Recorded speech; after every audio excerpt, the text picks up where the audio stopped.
یعنی رشتہ والوں کے ساتھ نیکی اور سلوک کرنا۔ ساری امت کا اس پر اتفاق ہے کہ صلہ رحمی واجب اور قطع رحم یعنی رشتہ کاٹنا حرام ہے۔ نمبر 3، یتیموں اور محتاجوں سے حسن سلوک کرنا۔ یتیم کے ساتھ حسن سلوک یہ ہے کہ ان کی پرورش کی جائے، ان کے ساتھ نرمی سے پیش آئیں اور ان کے سر پر شفقت سے ہاتھ پھیریں۔ حضرت سہیل بن سعد رضی اللہ تعالیٰ عنہ سے مروی ہے، رسول اکرم صلی اللہ علیہ وسلم نے ارشاد فرمایا، جو شخص یتیم کی کفالت کرے، میں اور وہ جنت میں اس طرح ہوں گے۔ آپ صلی اللہ علیہ وسلم نے کلمہ کی انگلی اور بیچ کی انگلی سے اشارہ کیا اور دونوں انگلیوں کے درمیان تھوڑا سا فاصلہ کیا۔ اور مسکین سے حسن سلوک یہ ہے کہ ان کی امداد کریں اور انہیں خالی ہاتھ نہ لوٹائیں۔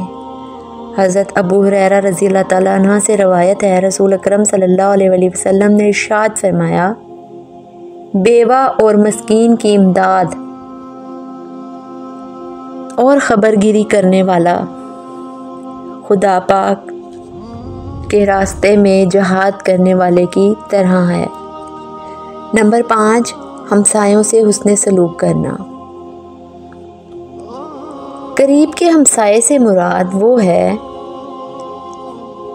جس کا گھر اپنے گھر سے ملا ہوا ہو، اور دور کے ہمسائے سے مراد وہ ہے جو محلہ دار ہو۔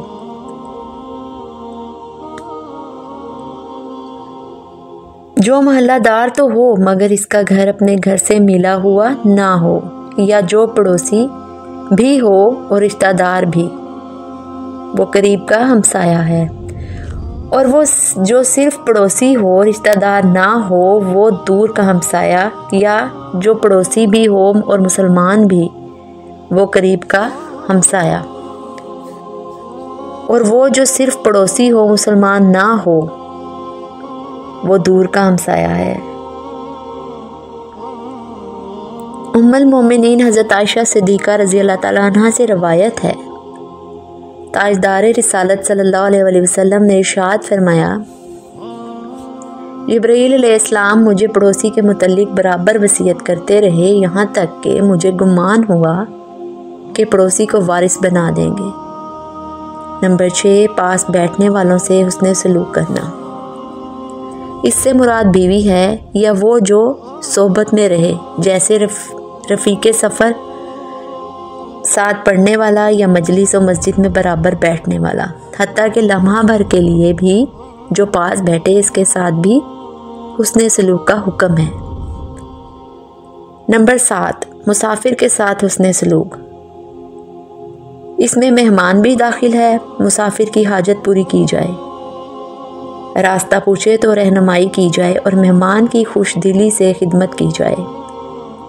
حضرت ابو ہریرہ رضی اللہ تعالیٰ عنہ سے روایت ہے، نبی کریم صلی اللہ علیہ وسلم نے ارشاد فرمایا، جو شخص اللہ تعالیٰ اور روز قیامت پر ایمان رکھتا ہے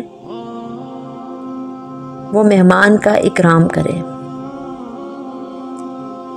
نمبر 8، لونڈی غلام کے ساتھ حسن سلوک کرنا۔ ان سے حسن سلوک یہ ہے کہ انہیں ان کی طاقت سے زیادہ تکلیف نہ دی جائے، سخت کلامی نہ کی جائے، اور کھانا، کپڑا وغیرہ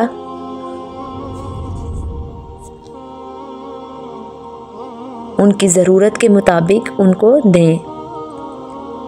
حدیث میں ہے، حضرت محمد صلی اللہ علیہ وسلم نے ارشاد فرمایا، غلام تمہارے بھائی ہیں، اللہ تعالیٰ نے انہیں تمہارے ماتحت کیا ہے، تو جو تم کھاتے ہو اس میں سے انہیں کھلاؤ، جو لباس تم پہنتے ہو ویسا ہی لباس ان کو پہناؤ،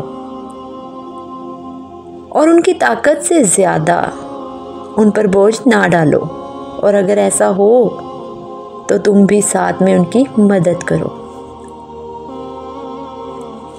بے شک اللہ ایسے شخص کو پسند نہیں کرتا جو فخر کرنے والا ہو، جو مغرور ہو۔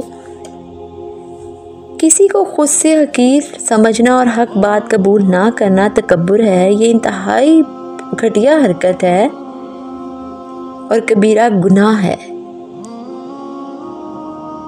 حدیث میں ہے قیامت کے دن متکبرین کو انسانی شکلوں میں چیونٹیوں کی مانند اٹھایا جائے گا، ہر جانب سے ان پر ذلت طاری ہوگی، انہیں جہنم کے بولس نامی قید خانے کی طرف ڈال دیا جائے گا اور بہت بڑی آگ انہیں اپنی لپیٹ میں لے کر ان پر غالب آ انہیں جہنمیوں کی پیپ پلائی جائے گی۔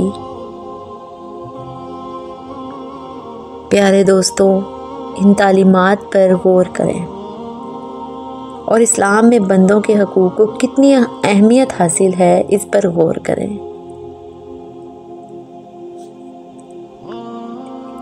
اس بات پر غور کیا جائے مسلمان ہونے کی حیثیت سے ہماری زندگیاں کیسی ہونی چاہیے۔ اللہ پاک ہمیں ایسا بنا دے جیسے ہم تجھے پسند آ جائیں۔ آمین ثم آمین۔